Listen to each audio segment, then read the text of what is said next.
up, Eagles fans? We're fired up here on a Monday. Another edition of Hit 'em High with Eagle great Seth Joyner alongside Everett Terry.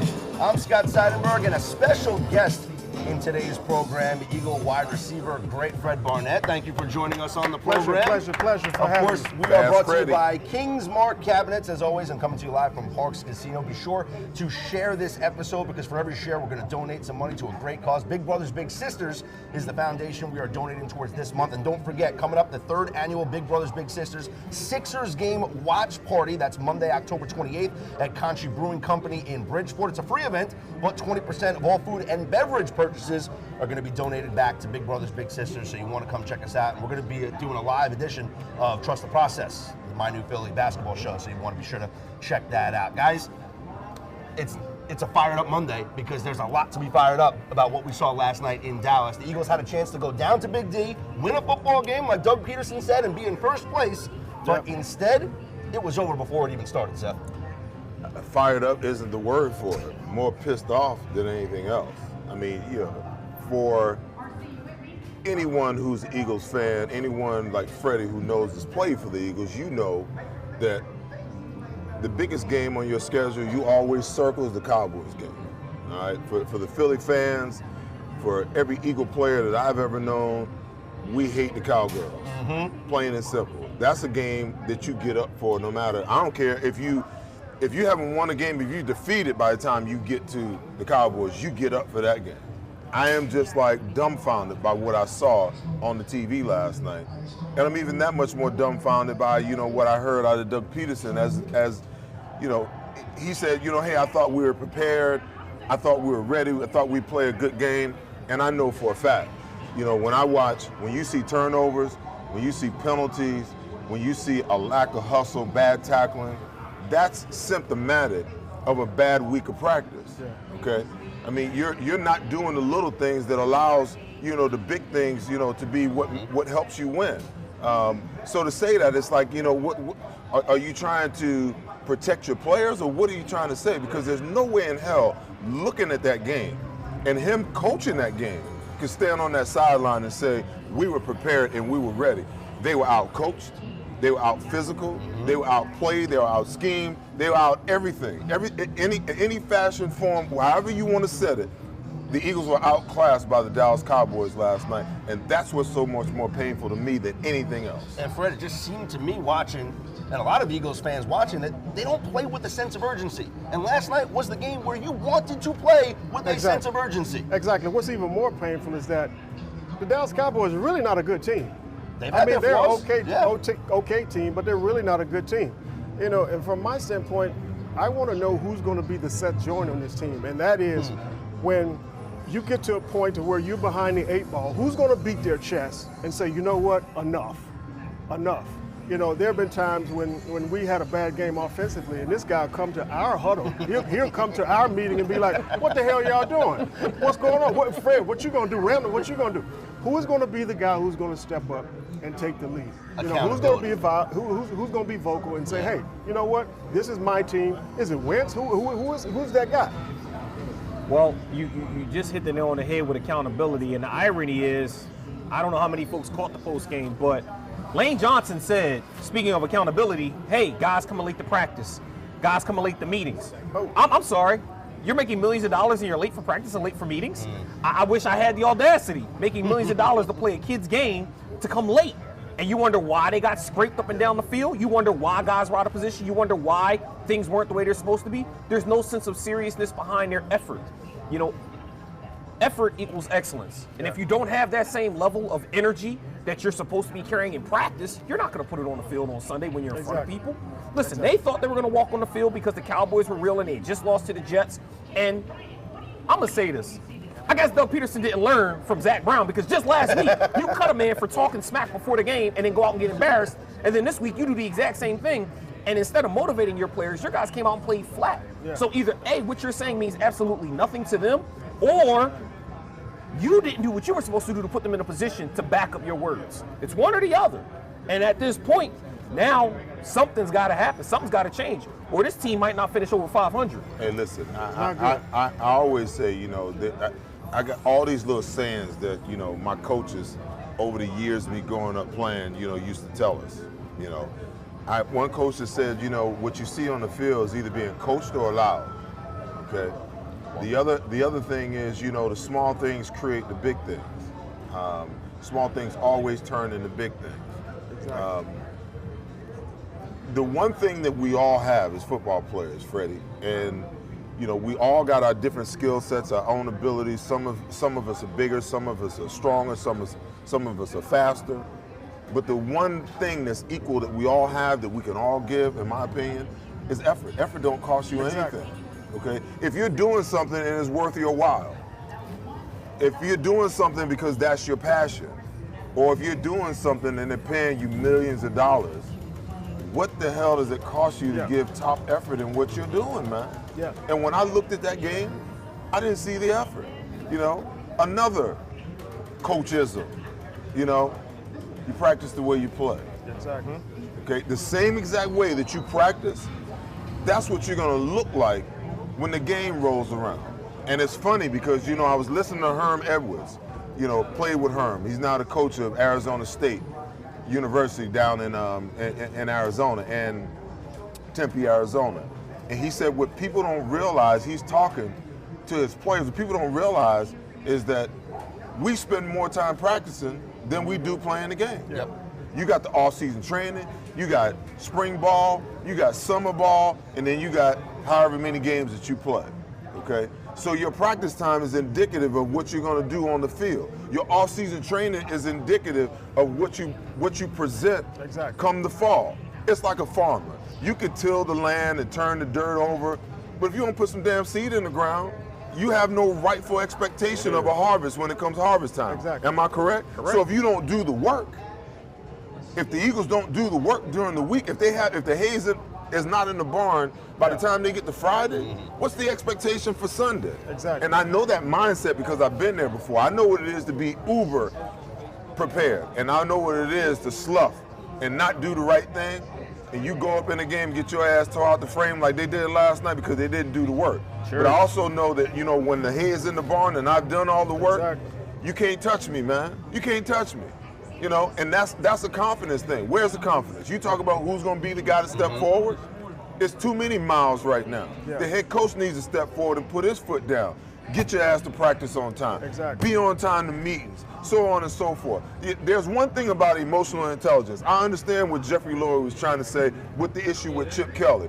But football is still football. Sometimes these guys need to be kicked square in the ass. Yep. Facts. Yep. Yep.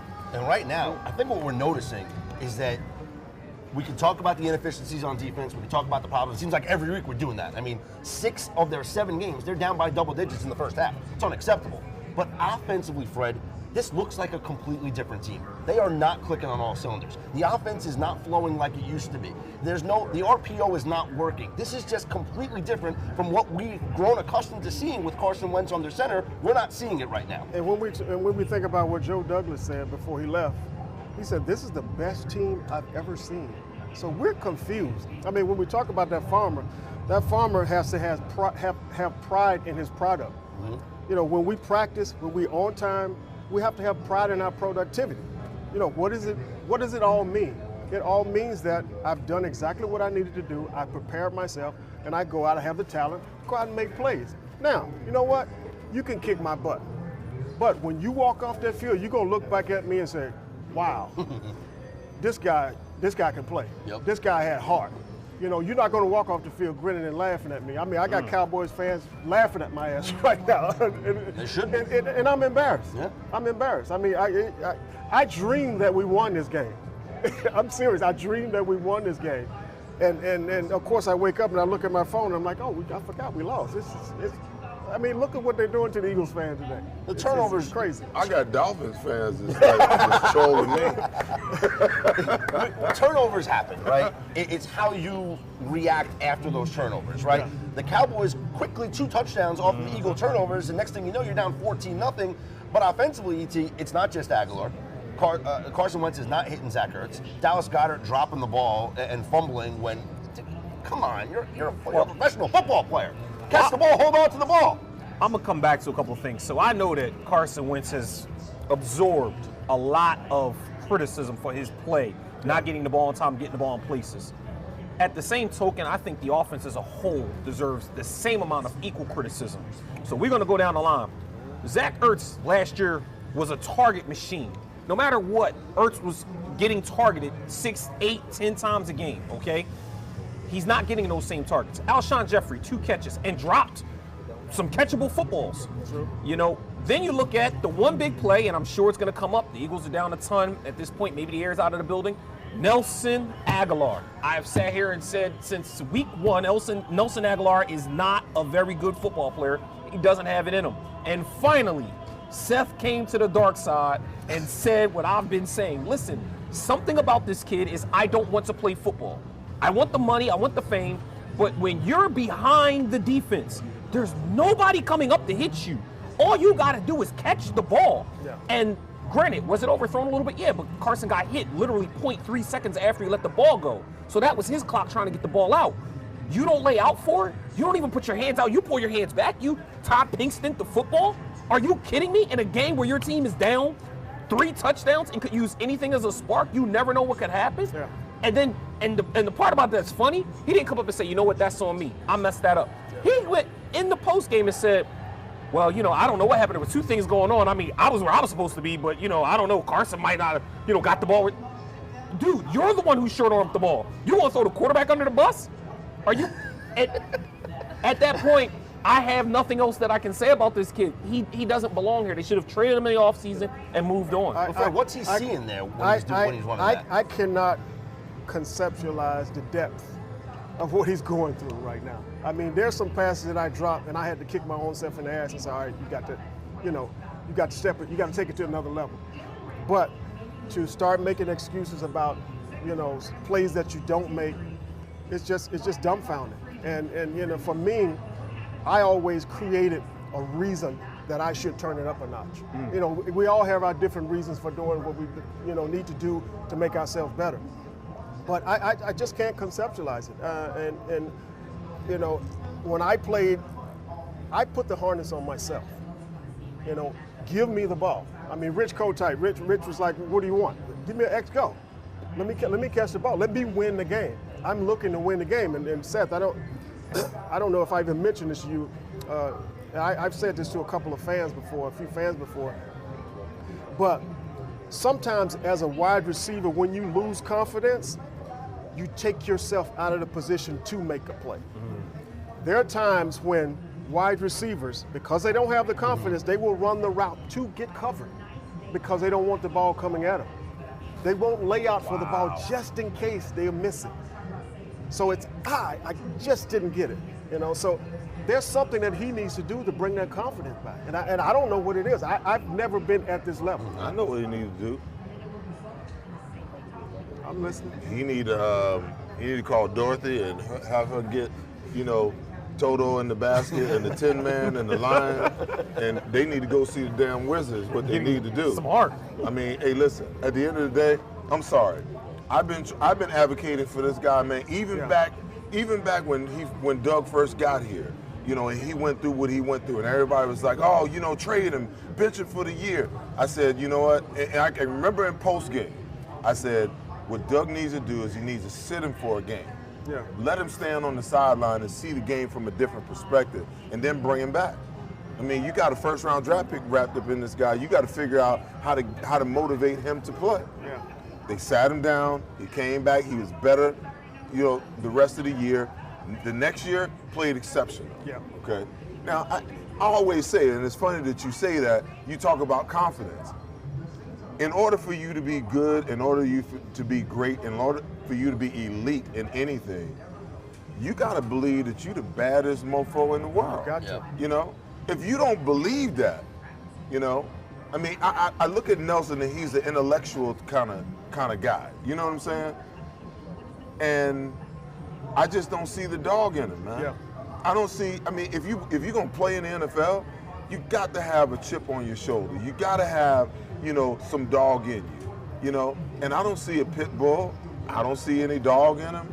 I see a whole lot of puppies, man. Yeah. I see a lot of puppies. Yeah. You know, and that's problematic because this is a guy that the Eagles need. They need him to catch that ball, even if they don't win. They need him to lay out for that ball, you know, just to show the effort. It goes back to effort again. You know, even if you don't catch the ball, even if you do catch the ball, that it might not have an effect on the outcome of the game, but it has an effect on the message that's sent that we're going to lay it all out on the line to do whatever is necessary to win. And when you start seeing guys not willing to do that, there's a problem. And what's interesting, you know, from a fan perspective and seeing this, it takes more than talent. This guy's one of the fastest guys in the league. This guy can catch the ball. Now he doesn't have the confidence. So it takes more than just being able to jump, run and jump and you know, be physical. It's all up here, man. It's all in your head. It's all up here. I mean, listen, when you get to this level, when you get to the NFL, there's 1,696 players in the NFL, not including the guys that's on the practice squad. Yes. Exactly. Okay? You're going to tell me that you achieved making the NFL roster and you don't have the skill sets or the talent, the ability? Yeah, you have it all. But what's the difference? What sets apart players that are good from players that are average, from players that are great, from players that are elite? It's their mindset, man. It's their mindset. If I don't believe that I can stuff a mud hole in your behind, I don't have a chance of doing it. Yep. You know? So every single time, people used to always, man, you always go on the field, you look like you're mad, yeah, because you want to know something? My manhood is on the line against his manhood. Exactly. And I'll be damned if I'm going to let him take mine today. That's football. Guys, Eagles fans are really football. fired up. Be sure to send in your comments, guys. Comment below on the video. We will read them on the air, whether it's the Best Damn Eagles group or wherever you're watching from on Facebook, facebook.com/MyNEWPhilly. Be sure to comment. We will read those comments as they come in. A lot of Eagles fans, guys, are unhappy with Jim Schwartz. And understandably so. E.T., this defense, and shout out to Ruben Frank from NBC who tweeted this out last night. They trailed by 17 in the first quarter against the Redskins. They trailed by 11 in the second quarter against the Falcons. They trailed by 10 in the second quarter against the Lions, 10 in the second quarter against the Packers, 21 points they trailed by in the second quarter against the Vikings, 14 points last night in the first quarter against the Cowboys. Is Jim Schwartz the main culprit right now on this team? So, real quick, hard work beats talent when talent doesn't work hard. Bang. That's true in all facets of anything you've ever done in life, okay? True. When you don't have the talent, it's even that much more imperative that you work harder than the man next to you. Part of the reason why the Patriots, God knows I hate them, they win is because Bill Belichick has created a culture where you will work hard. There is no fun here. There is no coming late to practice. There is no showing up for meetings when you want to. He's benched guys. Malcolm Butler was his starting corner and he benched him for we don't even know what. But I promise it has something to do with preparation the week before leading up to it. That goes back to, here it is. Jim Schwartz is asked to make chicken salad out of chicken crap, okay? We're gonna call it what it is. Rasul Douglas is a safety. Everybody in America knows it, but he's playing corner. He doesn't have the speed to play corner. He doesn't have the technique necessary to play corner at the NFL level. He's getting beat with that sluggo, oh my God. Listen, that sluggo route by Amari Cooper, it was pitch and catch. Once he put his foot in the ground and hit that turn with the neck, you saw Rasul Douglas was running over there. You know, in the words of Filet, he touched earth. He was somewhere else. He was not in the play at all. And the point I'm making is when you got a guy that far out of position, Corey Underley, you've used his name multiple times. Is he coaching up on that? Can he coach up on it? Can he say, Rasul, when you see you're supposed to do this? Maybe, maybe not. Rasul Douglas doesn't have the makeup speed of a Jalen Ramsey to get behind it. Jalen Mills, for being off a year, to me, didn't play particularly bad. He looked good. He looked good from not playing a year. Imagine who would have said that a year and a half ago. Jalen Mills looked good playing corner. Okay, and Jalen Mills is a friend. We like Jalen Mills. But the fact is, I can't kill Jim Schwartz when he doesn't have the talent around him. He doesn't have corners. Ronald Darby hasn't played in God knows how long. Jalen Mills just came back. The only one playing pretty good is Rodney McLeod. No one really cares, though. No, they don't. You understand what I'm saying? I mean, no one cares. No, they don't. I mean, I keep saying it. I say it every single week. We sit here and we have this discussion. You know, either kill me by a million cuts or stab me in the heart once, man. Once is all you're going to get. You're not going to cut me 1,000 times and have me bleed out. Right. Okay? So I'm going to get up and I'm going to come. I'm going to exert pressure. The problem is you've got an offense and a defense that don't complement each other. True. Okay? And when, you know, the offense is ultra aggressive, but the defense is ultra passive. They only blitz when they have to blitz. and they show it, you can see it coming a mile away. So if you got a quarterback, you know, Dak is not a veteran quarterback, but this is his 4th year in the league. You show him a pre-snap read, yeah, he's gonna make the adjustment, and he's gonna carve you up. You know, so until they get uber aggressive from the standpoint that if the offense is going to be aggressive, then they need to be aggressive. You keep playing this bend but don't break, bend but don't break, bend but don't break, and all it takes is for the offense to have one bad quarter, a la the first quarter, you know, and now you're so far behind the 8 ball that there's no coming back. You know, you took away, you know, what could have been a really good game for Jordan Howard to be able to for the Eagles to control the ball, because now you're down by 14 points and there's no way on earth that you can continue to run the football. You got to try to keep up, you know, and then the game gets totally out of hand. Now all of a sudden you got the Dallas Cowboys defensive lines in pass rush mode. They come in 100 miles an hour, you know, against the tackles. And hey, listen, man, something's got to change. You can talk about Jim Schwartz. I agree. His hands are tied. Okay, but in the NFL, there's only 16 games. Nobody gives a damn. Okay, figure it out. Figure out a way to take that chicken crap and turn it into chicken salad. You got it's up to him to figure it out. And what you're doing, the problem is what you're doing is not working. You keep playing the same soft.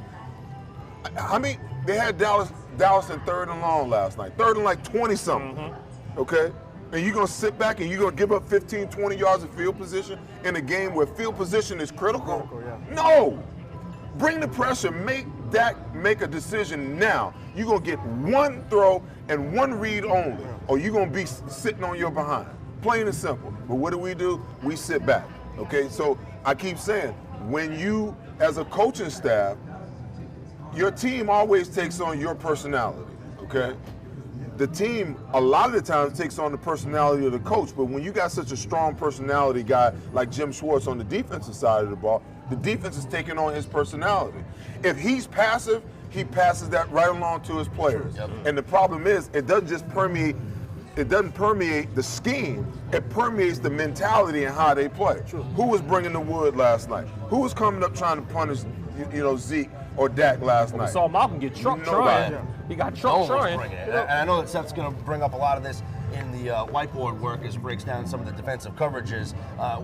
As always, we are brought to you by Kingsmark Cabinets here on Hit 'em High with Seth Joyner. Our special guest today is Fred Barnett. I don't know if you need any homework or construction work, but the guys at Kingsmark Cabinets, they do it all, ET. It's not just the cabinet work, it's any type of home construction or remodeling. If you want to check out more information, you can follow them on all the social media platforms. It's at Kingsmark Cabinets, or you can go to kingsmarkcabinets.com. These guys, the attention to detail, the care, and listen, it's not that pricey, so you guys want to hit them up in case you need any. Now let's head to the whiteboard, where Seth's going to break down some D. We're going to keep it simple today. Everyone's been wondering why this guy, Zach Ertz, hasn't been targeted that much. That's cool. You know, when you look at the Dallas Cowboys pretty much run a pretty simple cover 3 scheme, okay? That means you got one safety in the hole, 1/3, and you got 4 underneath. So what they like to do is they like to take Heath, this safety here, and they like to drop him down here and run support. But if it's a pass, what do? They drop him out to the flat. You got Jalen Smith dropping to the hook. You got Van Der Esch dropping to the hook. And you got this nickel corner right here. He's dropping out to the flat. So you got all 4 of these zones taken care of. Okay? The difference is they're smart enough. They know that this is Carson's guy. They know that he wants to get the ball to Zach Ertz. So you got, in defense, you got to understand, especially when you're in zone coverage, you've got to understand the numbers. When I say the numbers, if I split this formation right down the middle, right here, okay, I got 2 receivers on this side, 2 receivers on this side, and the running back right here. So I got 2 guys to play 2 zones, 2 guys to play 2 zones on the back side. So when these routes start to express themselves, what happens? Jalen Smith, he's just not going to drop to the landmark and let Zach Ertz do what he wants underneath. He matches to where Zach Ertz is with a jam right here to kind of throw off the timing of the route, okay? So across the board, this is what's going on. We're wondering why Zach can't get open, because they're counting the numbers. They're fully aware They're not going to allow Zach to just, if he goes to the flat, that's fine. The flat player will pick him up. If he goes to the flat, one goes out, one has to come in. So you swap them. 2 now becomes 1, 1 now becomes 2. So you're wondering why he can't get open. This is why. And even in some circumstances when they're not in cover 3, because cover 3 is the base of what they do. Even when they're not in cover 3, they're going to drop this safety down. They're going to commit 2 guys, 1, 2, to making sure that guy doesn't get the ball. And then we're stuck over here on the other side because all we got is Alshon Jeffries. That's it. It's all we got over here. Mac Hollins played the entire game last night, didn't get not one target. Did you even see him on the field? Number 16 played the whole game. Carson didn't look his way one time. And then we got the other guy over here, Nelson Agholor, that right now Carson doesn't have a whole lot of confidence in and he can't trust. So we got to figure some things out. Against a basic coverage, and we can't get this guy going, that's problematic. Guys. That's the whiteboard work. Be sure to share this episode, guys, with your friends, your family, whoever, and you can comment on it as well. We will read those comments on the air. Remember, for every share that you guys do, we will donate $1 to Big Brothers Big Sisters, and a reminder about that event going on Monday, October 28th, the Conchi Brewing Company. It's the Philadelphia 76ers watch party, and Trust the Process Live is going to be there, so you want to check that out. And 20% of all food and beverage purchases are going towards Big Brothers Big Sisters. Seth, you broke it down on the whiteboard.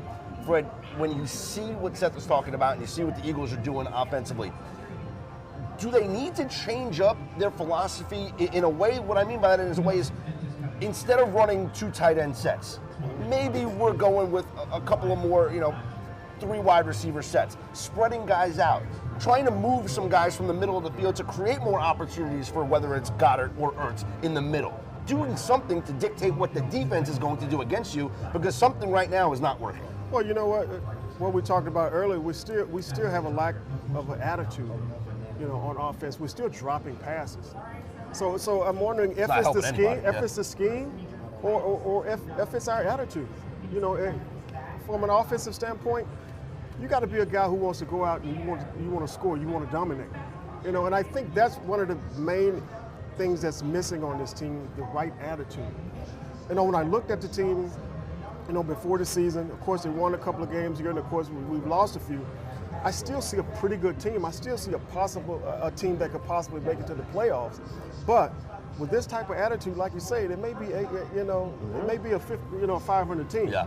And that's the biggest thing, I think that really has to change. Let's go around the NFL and talk about some of the things that we've noticed from this Week 7 Sunday. And tied directly to the Eagles, E.T., Jacoby Brissett, another solid game for the Colts. 4 passing touchdowns, over 300 yards. The Colts are 4-2 on the year. You can't say enough about what Frank Reich is doing with the Indianapolis Colts, especially after losing Andrew Luck and having to turn things over to Jacoby Brissett before the season. There is a correlation here. Colts' success on offense, Eagles' somewhat ineptitude on offense. When Frank Reich was here in Philly, this Eagles offense was dominant. Frank Reich's gone. The offense is not clicking. Frank Reich's in Indy. Look at what Jacoby Brissett's doing. So I'll say this, and what I love about what the Colts are doing is they play simple football and they don't make excuses. Nobody on God's green earth outside of Indianapolis saw the Colts with any shot of winning the AFC South once Andrew Luck announced retirement, because they've been waiting on him for 2 years to get healthy to play. Jacoby Brissett, who came in and played okay, but didn't play great, didn't like the world on fire, but they felt confident enough in him, not only to make him the starter, give him an extension. No, we're not going to go get a quarterback. No, we're not going to go into the draft. We're going with the guy that we have. And what did they do? They said, Marlon Mack, you're going to be our bread and butter. We're going to let Jacoby Brissett create plays as he needs to, using the RPO, we're using play action, and we're going to play smash mouth defense led by Leonard, who is an absolute monster at the linebacker position, which also brings another factor in with the Eagles. When's the last time the Eagles had a play-making linebacker since one Mr. Seth Joyner? You tell me. I mean, maybe Trotter, okay, but he was more of a middle. I'm talking a guy that can come in and wreak havoc like a Khalil Mack, like a Von Miller. You haven't had one in God knows how long. What makes Pittsburgh's defense as potent as it is? They love linebackers. They go out and they get these guys that are just playmakers all over the field. The Eagles don't value that position. They literally cut Zach Brown after signing him in the offseason and left themselves with Kamu Grugier-Hill and Nate Gary and, I don't know, you and me out there. That's not enough. You I'll light need to somebody up, address I'll tell you linebacker as a key position on this team. If you look at what the teams around the NFL that are winning, the 49ers are another one. Linebacker play, front seven is huge. Yeah. They win with the front seven, the trenches. That's what the Eagles need to get back to. Listen, you're preaching to the choir as far as that's concerned. On defense, the two most crucial areas, in my opinion, are the defensive front, because right now in the NFL, you're basically a 4-2 front. Okay, so you're 4 guys up front, realizing that you got 5 offensive linemen. If you turn around and you put a tight end, you attach a tight end, you got 6 on 5. If you go 2 tight ends, you got 7 on 5 plus the back in the backfield. Even if you got linebackers, you still only got 2 linebackers. You're outnumbered. Okay, so whatever linebackers you have, they better be hell raisers.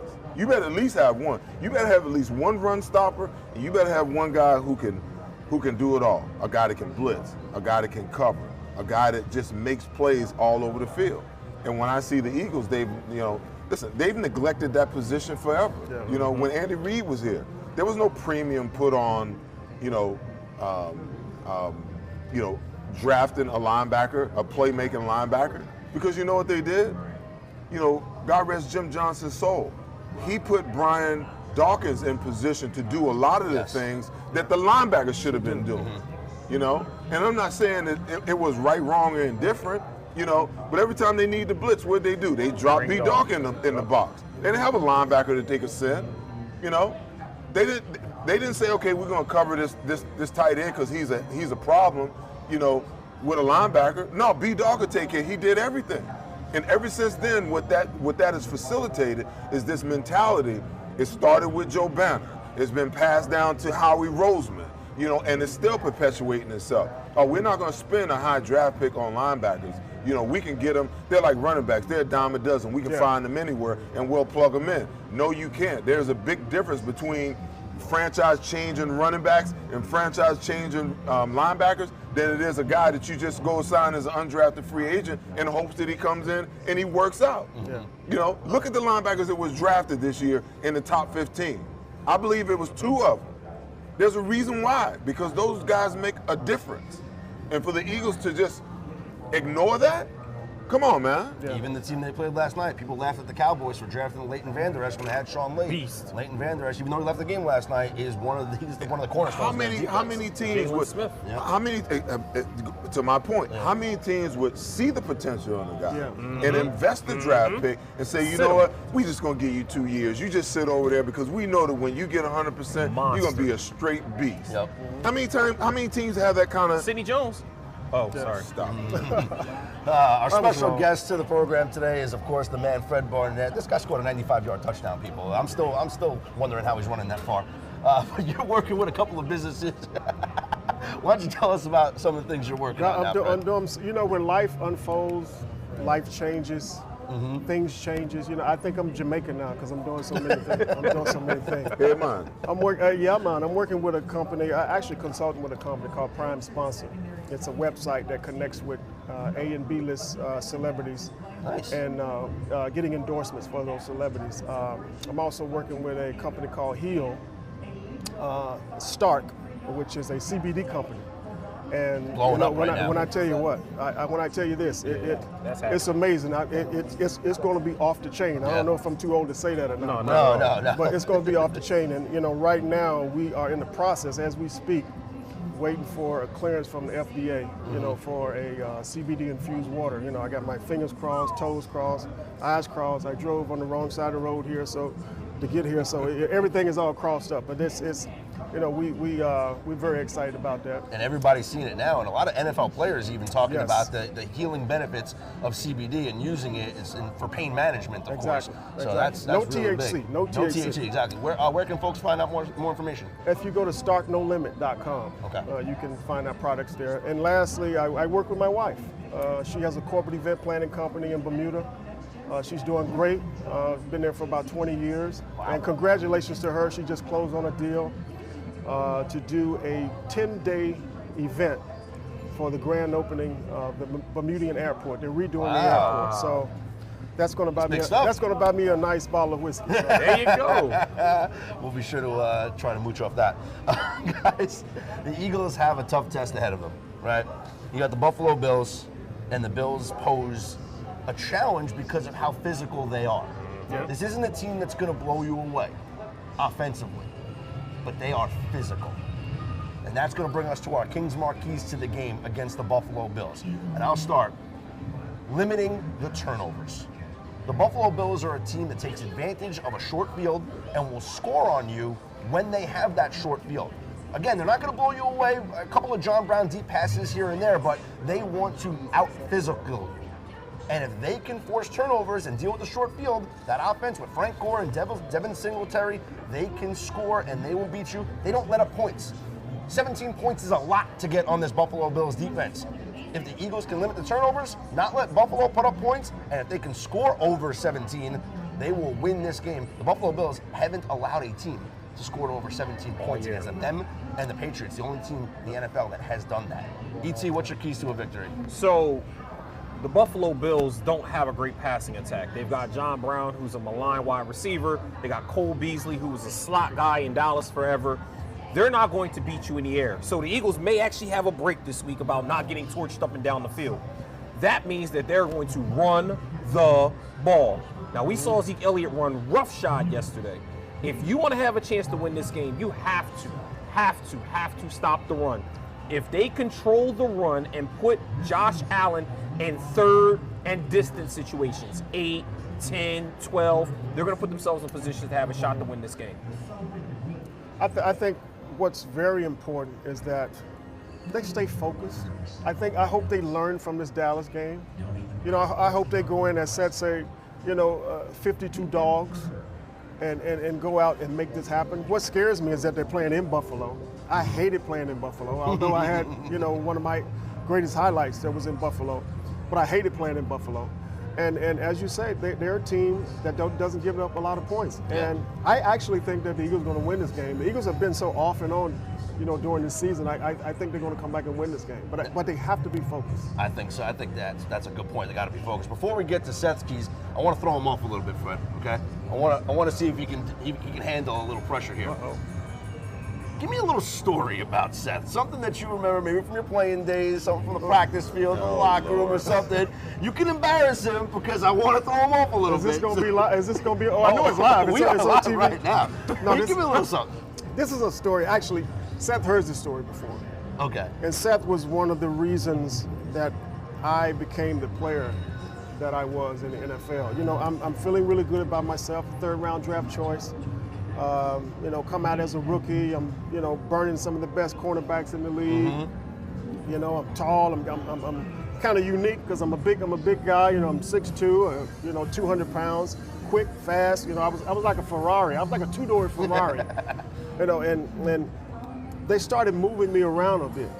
And I ended up, playing outside, of course, X, and I started playing slot. So I remember the first time I lined up at slot, they put Seth on me. This is in practice? In practice. Okay. So I'm knowing that this has to be zone because there's no way they're going to put this cat on me, playing man He's defense. passing you off to somebody else. It's okay. So I'm looking for the safety, and there's the one safety in the middle of the field. I'm like, this is man coverage. And I have a corner route. So, of course, I give him a stick inside. He takes it, and I take off. And I'm just kind of like gliding down the field, just knowing that, this is going to be a great catch here. So I come out of my break, and I look around, and I'm waiting for the ball, and there's no ball. And I'm running, and there's no ball. And I look around, and Seth is right there in my face. And as we're running, face mask. As we're running, he says, "You thought you were open." And I'm like, oh, snap. I got to take it up a notch. And I'm going to tell you something, that's when I decided, I got to take this up a notch. But little did I know, I was being covered by one of the best cover linebackers in the league. Yep. Little did I know. There it is. Wow. What's your reaction to that story, first of all, and then we'll get your King's Marquee to a victory. You know, he's told me that story before. I still don't believe it. I think he got me confused with with a DB or something. No, it wasn't. It was you. Who talks smack while he's running down the field? That's running. He's like, you thought you were opening. But that's the way we, listen, by alignment, and this is the thing, I learned the game of football from some of the greatest minds in the game.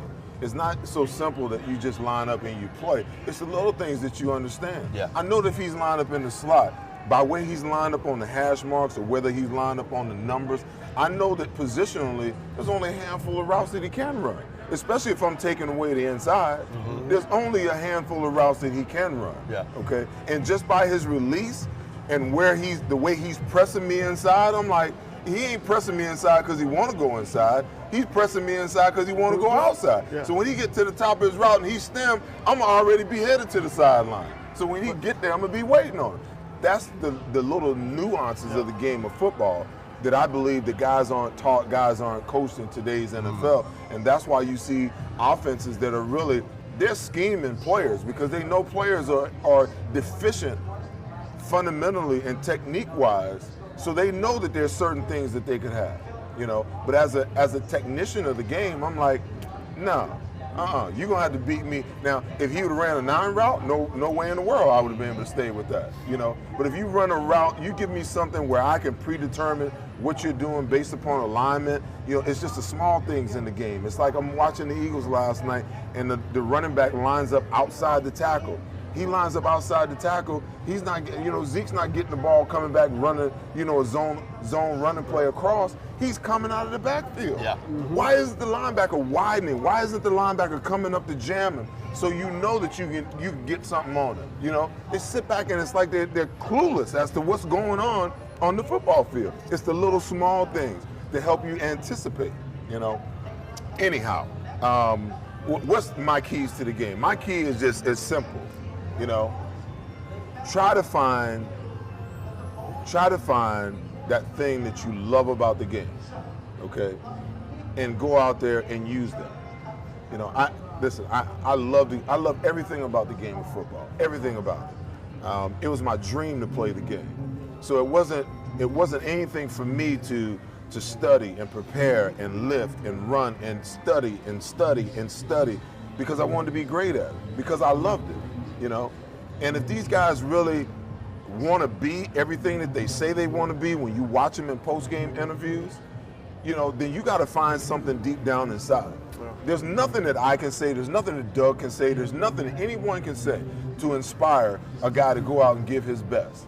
Okay? If it's not inside you, if the passion doesn't live inside you, then you'll just go out and half-ass do stuff. And you can't operate that way. If this team really wants to get back on track, if this team really wants a shot at making the playoffs, then they've got to dig down deep. And each and every guy's got to look in the mirror and say to himself, you know what?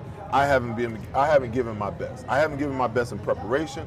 I haven't given my best in practice, and I certainly haven't given my best, in the game when it really matters. And they got to make that shift and make a decision that, you know what? As a unit, this is how we're going to do it. This is how we're going to play. If they can do that, then they got a chance to win it. If they continue along the path that they're on right now, hey, listen, man, it's going to get real ugly, and it's going to get ugly fast. So to sum up your King's Marquee, would it be pride? Well, it's always pride. Yeah. I mean, when I'm looking at the game last night, and I'm waiting at some point for somebody to do something to change the momentum of the game. I just, when I played, we always had this thing, okay? There's something about a man. A man will only take an ass whipping so long before there's something inside him that rises up that says, no more. Yes. What you was talking about earlier. You understand what I'm saying? You may get me one time. You may get me 2 times. But then there's something inside of me that says, you know what, no more. I know what I'm capable of. You about to, you really about to get it. Yeah. And that's basically what it comes down to. How bad do they want to save their season? If it means that much to them, then they'll do any and everything that's necessary to get themselves in position to do it. And then, they can't keep talking about it. Somebody's got to set the tone. You go back to the Super Bowl. You want to know the play that set the tone for the Eagles in the first half of that Super Bowl? When Malcolm Jenkins knocked Brandon Cooks out, Yep. that shifted the whole tide of the game. Absolutely. Okay? So they need somebody to step up. They need somebody to step up in a big way and be a tone setter. I don't care whether it's on the offensive side of the ball, the defensive side of the ball, or special teams, but it just seems to me like everybody's waiting on somebody to do something. Yeah. You be the guy. You be the difference maker. And it's an important game in the schedule because as we break down the NFL season into quarters, this is the end of the second quarter of the NFL season. You want to finish up strong. What's going on with Divine Nines? Divine Nines. This is, mine and my fiance's company. We'll be in Philly. We do men's custom wear. Everything that you see me wear on pre and post game, even my little shirt with my monograms and whatnot, she designs. So October 25th and October 26th, this week, Thursday, Friday, and Saturday, we'll be at the Marriott at Navy Yard. We'll have our wares, eat, drink, and suit up. There'll be, hors d'oeuvres, there'll be drinks, and all of our patterns and all of our materials will be out, for people to be able to come in, take a look at. It's all custom stuff, it has to be that way. There's 25 points of measurement to make sure that all of your suits, all of your shirts, all of your golf pants, all of your golf shorts, or whatever it is that you purchase is made to your body specifications. Cool. So, on Friday we'll be there from 12 to 6. On Saturday we'll be there from 10 to 4. And come on out, join us, and have a good time. Nothing else, we'll talk some football. All right. Well, you know what, guys? Before we get out of here, make sure you keep sharing this show. We're going to a great charity, Big Brothers and Big Sisters, so we want to make sure that we keep that rolling. Thank you so much for watching. Hit 'em high right here at MyNEWPhilly, where something's always new and everything is always Philly. Hit 'em low, hit 'em low.